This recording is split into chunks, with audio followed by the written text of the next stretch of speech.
ಆಂತರಿಕ ಭಿನ್ನಾಭಿಪ್ರಾಯ ದುರದೃಷ್ಟಕರ ಇದು ಅಂತ ಹೇಳಿದ್ದಾರೆ ಬೊಮ್ಮಾಯಿ. ಬಿಜೆಪಿ ಅಂತರ್ಯುದ್ಧಕ್ಕೆ ಮಾಜಿ ಸಿಎಂ ಬಸವರಾಜ ಬೊಮ್ಮಾಯಿ ಬೇಸರ ವ್ಯಕ್ತಪಡಿಸಿದ್ದಾರೆ. ಪಕ್ಷ ಮತ್ತು ವರಿಷ್ಠರ ತೀರ್ಮಾನವೇ ಅಂತಿಮ ಅಂತ ಹೇಳಿದ್ದಾರೆ.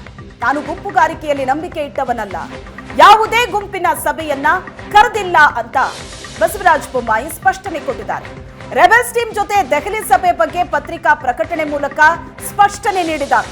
ಬಿಜೆಪಿಯ ಎಲ್ಲಾ ನಾಯಕರನ್ನ ಒಂದುಗೂಡಿಸೋ ಪ್ರಯತ್ನದಲ್ಲಿ ನಾನು ಒಬ್ಬ.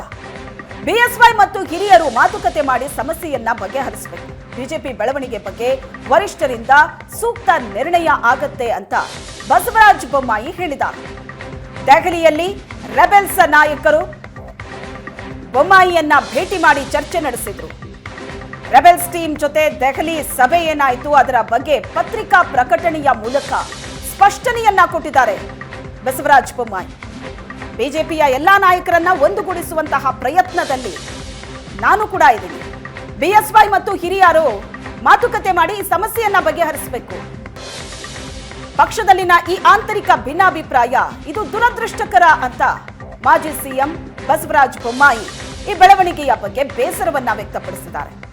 ನಾನು ಯಾವುದೇ ಗುಂಪುಗಾರಿಕೆಯಲ್ಲಿ ನಂಬಿಕೆ ಇಟ್ಟವನಲ್ಲ, ಯಾವುದೇ ಗುಂಪಿನ ಸಭೆಯನ್ನ ಕೂಡ ನಾನು ಕರೆದಿಲ್ಲ ಅಂತ ಸ್ಪಷ್ಟನೆ ಕೊಟ್ಟಿದ್ದಾರೆ ಪತ್ರಿಕಾ ಪ್ರಕಟಣೆಯ ಮೂಲಕ.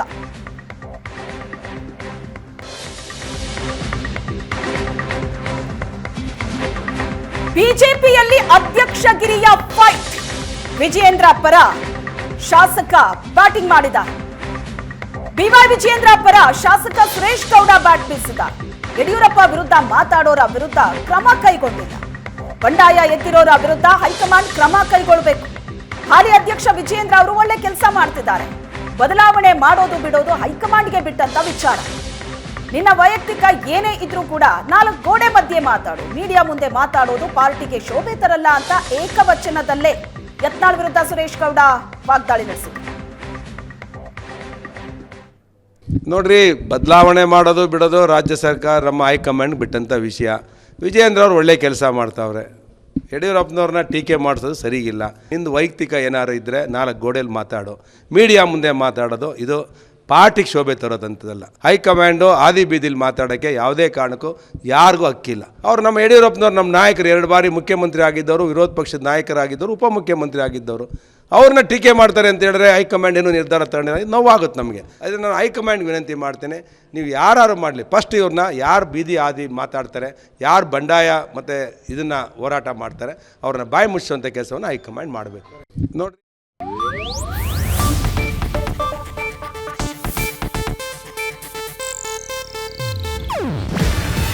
ಇದು ಏಷ್ಯಾನೆಟ್ ನ್ಯೂಸ್ ನೆಟ್ವರ್ಕ್ ಪ್ರಸ್ತುತಿ. ನೀವು ನೋಡ್ತಿದ್ದೀರಾ ಏಷ್ಯಾನೆಟ್ ಸುವರ್ಣ ನ್ಯೂಸ್.